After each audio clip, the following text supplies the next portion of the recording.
আসসালামু আলাইকুম। আমি Fatematuz Zohra. Welcome to my channel Fatema's dream F+K থেকে। তো কেমন আছেন সবাই? আলহামদুলিল্লাহ আমি ভালো আছি। চলে আসলাম নতুন আরেকটি রেসিপি নিয়ে। তো প্রথমে দেখেই বুঝে গেছেন আজকে শেয়ার করব কাচ্চি রেসিপি। তো প্রথমে আমি এখানে ১.৫ কেজি পরিমাণ নিয়ে নিয়েছি খাসির মাংস। এতে দিয়ে দিলাম রাঁধুনি কাচ্চি মিক্স। তো আজকে আমি রাঁধুনি কাচ্চি মিক্স দিয়ে রান্না করব। তো আমি কিভাবে রান্না করি সেটা আজকে আপনাদের সাথে শেয়ার করছি।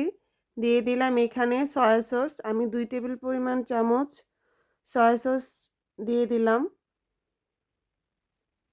এখন দিয়ে দিব সামান্য পরিমাণ ভিনেগার, হোয়াইট ভিনেগার। দিয়ে দিব টক দই। এই তো মোটামুটি আমি ৪ চামচ পরিমাণ টক দই দিয়েছি, ৪-৫ চামচ পরিমাণ। তো আমার চামচটা ছোট, তাই আমার অনেকবার নিতে হচ্ছে। এই তো আমি নিয়ে নিলাম টক দই। এখন দিয়ে দিব লিকুইড দুধ। আমি এখানে পানি ব্যবহার করব না, আমি দুধ দিয়ে রান্নাটা কমপ্লিট করব। তো এই তো দুধ দিয়ে দিলাম। এখন দিয়ে দিব ঘি। এখানে আমি সয়াবিন তেল ব্যবহার করব না, আপনারা চাইলে সয়াবিন তেলটাও ব্যবহার করতে পারেন অল্প পরিমাণে, কিন্তু ঘি দিলে ফ্লেভারটা অন্যরকম আসে, স্বাদটাও খুব ভালো হয়। সেজন্য আমি আজকে সম্পূর্ণ রান্নাটা ঘি দিয়েই করব। এখন দিয়ে দিলাম পরিমাণ মতো লবণ। দিয়ে দেব এখন ভেজে রাখা পেঁয়াজ। দিয়ে দেব কিচমিচ। আপনারা ভেজে রাখা পেঁয়াজটাই দিয়ে দিবেন। তো দিয়ে দিচ্ছি এখানে লেবুর রস। ১ টেবিল চামচ পরিমাণ লেবুর রস দিয়ে দিলাম। এখন দিয়ে দিচ্ছি কুচি করে রাখা বাদাম, পেস্তা বাদাম, কাজু বাদাম। আমি বাটাটা ব্যবহার করিনি, কেটে দিয়েছি। তো এই তো আমি এটা এখন ভালো মতো মিশিয়ে নিচ্ছি। আমি মাখিয়ে নেব ভালো মতো। তো দেখতেই পাচ্ছেন আমি আস্তে আস্তে প্রত্যেকটা মাংসের সাথে মশলাগুলো সুন্দর করে মিশিয়ে নিচ্ছি। তো কে কোন জায়গা থেকে আমার ভিডিওটা দেখছেন অবশ্যই জানাবেন। আর এখনও আমার চ্যানেলটিকে যারা সাবস্ক্রাইব করেননি তাড়াতাড়ি করে সাবস্ক্রাইব করে দেন, আমার পাশে থাকবেন যেন নতুন নতুন ভিডিও শেয়ার করতে পারি। তো দেখতেই পাচ্ছেন আমার প্রায় মাখানো হয়ে গেছে। এখন দিয়ে দিচ্ছি কাঁচামরিচ। তো কিছু কাঁচামরিচ আমি ভেঙে দিচ্ছি একটু ঝাল ঝাল ফ্লেভারের জন্য, একটু স্মেলের জন্য। তো এই তো দেখতেই পাচ্ছেন আপনারা আমি হাত দিয়েই ভেঙে নিচ্ছি। তো আমার প্রায় মাখানো হয়ে গেছে। এই তো দেখুন সুন্দর মতো আমি এখন মিশিয়ে নিয়েছি। এখন আমি এটা রেস্টে রেখে দেব ২০ মিনিটের মতো। তো আমি ঢাকনা দিয়ে এখন রেখে দেব। তা আমার সময় খুব কম ছিল, আপনারা এটা ইচ্ছে করলে ২ ঘন্টা রেখে দিলে খুব ভালো হয় রেস্টে। তো আমি একটু জাল করে নিচ্ছি। আমি অন্যরকমভাবে বলেছি প্রথমে, অন্যরকমভাবে আপনাদের সাথে শেয়ার করব। তো দেখতেই পাচ্ছেন এটা আমি এখন গোস্তটাকে রান্না করে নেব। এটা আমি সুন্দর করে কষিয়ে নিচ্ছি। দেখুন আমি কিন্তু এখানে এক্সট্রা কোনো পানিও ব্যবহার করিনি, সয়াবিন তেলও ব্যবহার করিনি, যা মাখিয়ে রেখেছিলাম গোস্ত থেকে পানি উঠেছে। এই তো এই মুহূর্তে আমি দিয়ে দিলাম আদা বাটা। আমি কিন্তু আদা বাটাটা পরে দিয়েছি, মাখানোর সময় দেইনি। দেখুন একটা অন্যরকম একটা ফ্লেভারের জন্য আমি আদা বাটাটা পরে দিয়েছি। তো এই তো দেখতেই পাচ্ছেন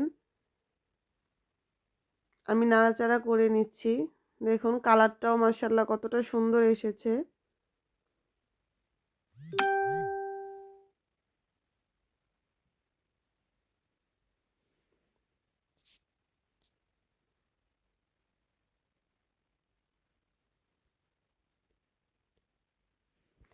এই মুহূর্তে দিয়ে দিলাম গরম মশলার গুঁড়া। এই তো আমার প্রায় রান্না হয়ে আসছে। মাশাআল্লাহ দেখুন কালারটা কত সুন্দর এসেছে। এখন দিয়ে দিলাম সামান্য পরিমাণ চিনি, একটু মিষ্টি মিষ্টি স্বাদের জন্য। আমার এটা হয়ে গেছে। এখন নেক্সটে যাচ্ছি। আপনার এখানে আমি পানি বসিয়ে দিয়েছি, চুলাতে পানি দিয়ে দিয়েছি। এখন এতে দিয়ে দিব বাকি আরেকটা মসলা।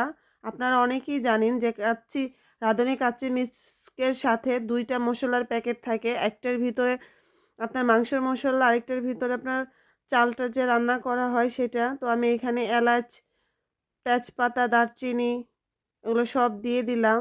তো পানিটা আমার গরম হয়ে গেছে। এখন আমি এতে দিয়ে দিচ্ছি বাসমতি চাল ধুয়ে রাখা। তো আমি এখন এটা 80% কুক করে নেব। বাকিটা দমে হয়ে যাবে। তো এই তো দেখতেই পাচ্ছেন আমি দিয়ে দিলাম এটা। সামান্য পরিমাণ সয়াবিন তেল দিয়ে দিয়েছি যেন ভাতগুলো ঝরঝরা হয়, লেগে না যায়।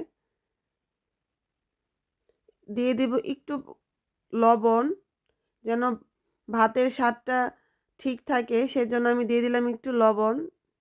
তো এখন আমি ঢাকনা দিয়ে এটা 80% রান্না করে নেব। এই তো দেখুন আমার হয়ে গেছে।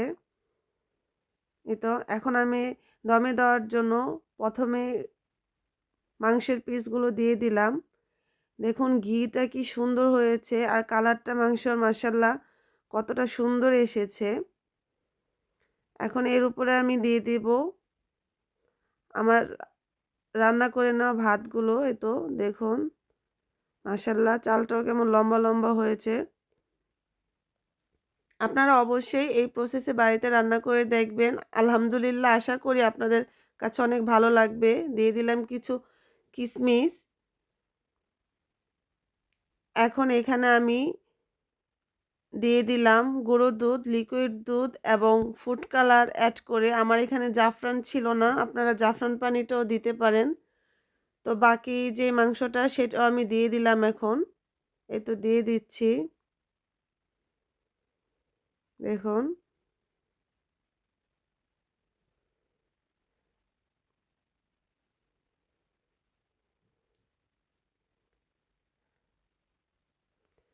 তো এখন আমি এই বাকি যে ভাত সেগুলো আমি দিয়ে দিব। এখানে আমি একটা ভুল করেছি, লাস্টে এটা বুঝতে পারবেন যে কি ভুলটা করেছি। আমি আপনাদের সাথে শেয়ার করব যে আমি কোন একটা ভুল করেছি এখানে রান্নাতে।